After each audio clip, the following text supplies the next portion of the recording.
right, I am recording. Tommy, I asked you earlier about the Cock of the Walk award that you all made. You might look at the burgee, the rooster burgee that flew video in 1904, and the later one too. Maybe this will give us some ideas of something you could use. Tell us about that. Yes, traditionally, at least in Gulfport, the Cock of the Walk has been the man that had the best record for sailing for the entire sailing season. And at the end of the season, he's awarded a trophy, and the name of the trophy is the Cock of the Walk Trophy.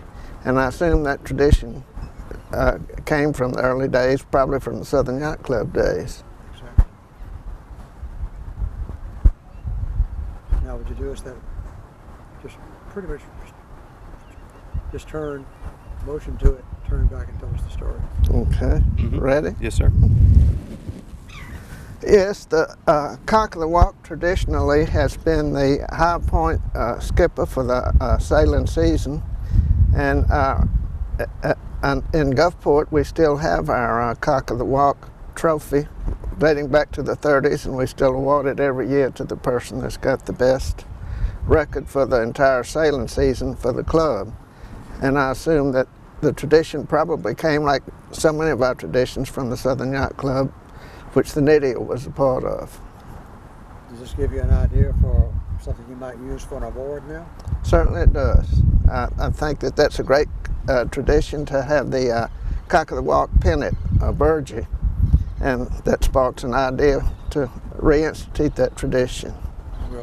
We'll introduce you to the little lady who did the historical research and actually had this one done. Great, that'd be great. As a matter of fact, I'll hand it to you. That way. All right.